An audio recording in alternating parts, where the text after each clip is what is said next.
Ended up going to jail for like 2 weeks, 3 weeks.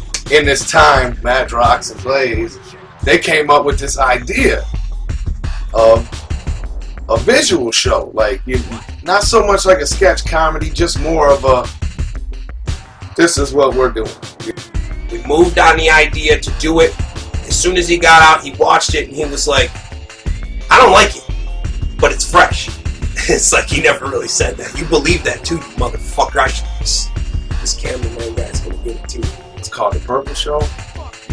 It was like close to porno, just without all the nudity, all the foul language. It was dope. It was a good idea, but it was just done too quick. We decided that we would keep the idea and do it again. You could see, like right from the beginning, something was born. It was like, hey, that's stuff. Came out with that, and it was like just an internet thing. We'll do it, put it on the internet for a half hour, see what happens. And it popped. It was a monthly download on the website, thepurpleshow.com. You could go there each month, download a half-an-hour episode, and keep it. Stick it in your butt and do whatever you want with it for free, for motherfucking free. That's what we do for our motherfucking fam. We give shit away for free because we know it ain't nothing but love. It went from more people not being able to download it than we're able to. So it was like, okay, now you got another dilemma. How you gonna try to suffice everybody, which is damn near impossible. We've learned. But Alex is like, put the bitch out on a DVD. You know what I mean? And then if they really want it, they'll get it. Now, we agreed that as long as we're paid, we'll do that.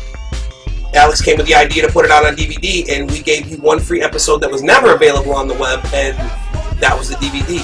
And today, we're working on the new Purple Show DVD that's headed your way. That's even 10 times fresher than the first one. Everything we do, we upgrade. So if you did enjoy the Purple Show or don't even know what the fuck I'm talking about, you either need to know or don't need to know that there's a new one coming out. But that's how the Purple Show kind of came about. When we started working on the Green Book, we had a vision of what we wanted for the album. We knew that it was going to be a record that was just for us. It was more or less like a personal goal of ours. Throughout all of the chronological releases of Twizted, we wanted to do a record just for us. Green Book was dope too because we got to like play our industry card, so to speak. It's like we went after people that, if we had the chance, which we did at this point, to do a song with, who is it? And we compiled this list, you know what I mean? And it was like a lot of fuck yous and no, that never happened. But a lot of people were like, yeah, hell yeah, I'm down. Like we had E40 on the record. When Paul told me that E40 was going to be on the album, I was like, yeah, ain't going to happen. He's not going to do it.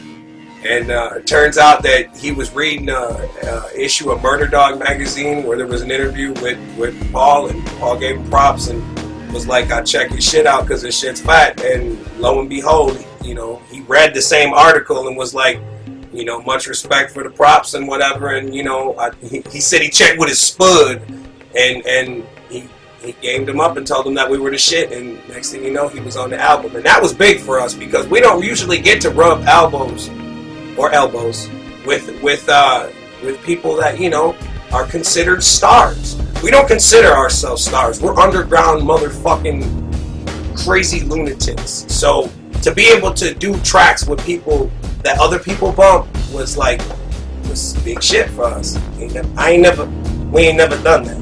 We had one Bushwick on the record. Yeah, he was. Who else was on the record? We had Lazy Bone on the record. There was a bunch of people. Lil Jon was gonna be on the record. I'm gonna keep saying that. Get it crunk! He's gonna kick your ass.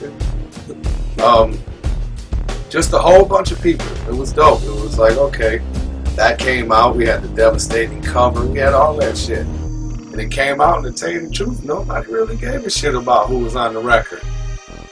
Nobody was like, yeah, I can't believe, you know, it was just kind of like, okay, if they could have fast forwarded through their parts to get to our parts, it wouldn't have mattered. That's probably what they would have did. So, we were like, that's it, no more of that. No more guests on the albums because it don't matter. They want to hear who they want to hear. And that became the Green Book. We talked about songs that were personal to us. It was all mostly geared and based upon us. It was a look through our eyes, like we've always seen through everyone else's eyes, as far as the Juggalos and the Fam and everybody like that. But on the Green Book, it was more of an aspect where you got to see what was going on inside of our head, and turned out to be one of the classics in our catalog.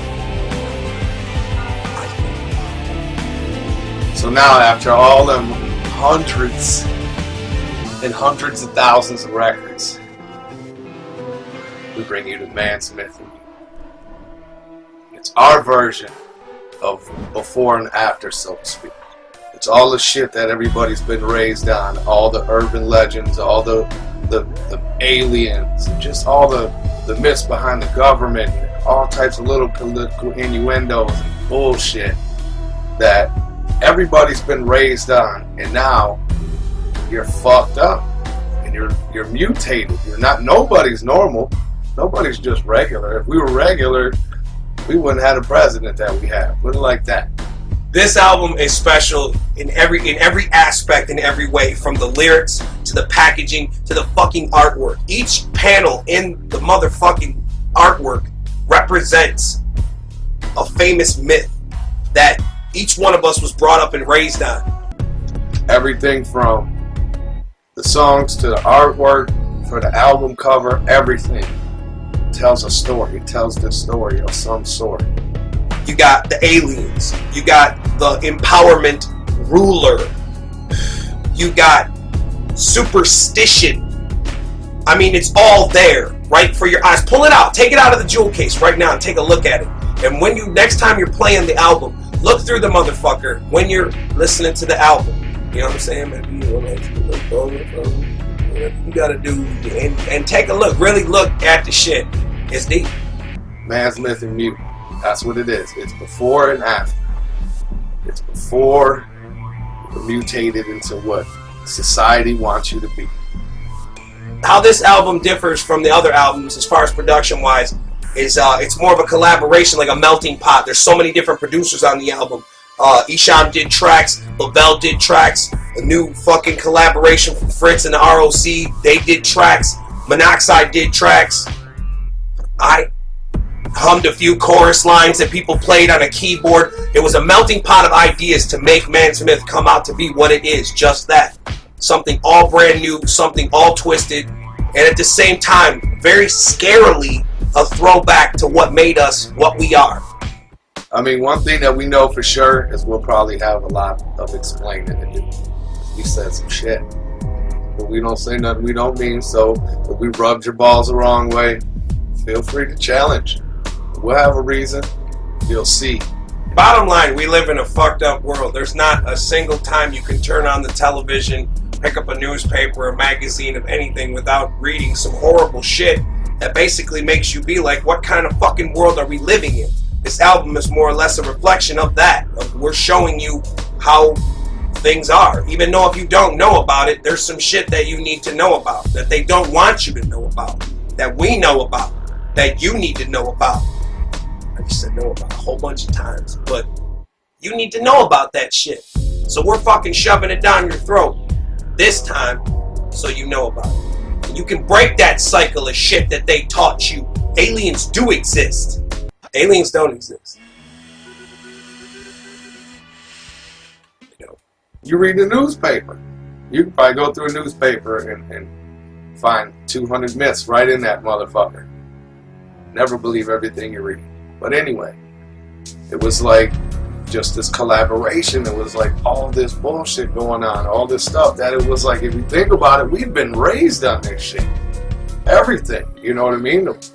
Everything. You have religion, and the priests, they're supposed to be like your best friends and all that stuff, and then we find out all the stuff about the Catholic Church. You know, it's just crazy, and I'm sure they ain't the only ones. And then you talk about presidents, hiding aliens. That shit's real. We've seen it. You think I should say that? They'll probably, I don't know. Aliens don't exist. I'm telling you. Just listen to it. It's all relative. It's all relative. So basically that was it, and hope you enjoyed the Man's Myth DVD featurette, and we'll catch you around. Excited. All right, thanks a lot, man. Hey, man, you got a fucking problem? This whole fucking interview, every time. No, you're making jokes about my brother. He's in here being serious, trying to talk about shit. You got jokes, motherfucker? No, I'm saying, do you got motherfucking jokes? Come on. What the fuck, man? Get out. Fucking want some? Motherfucker? Come on. Fucking bullshit, man.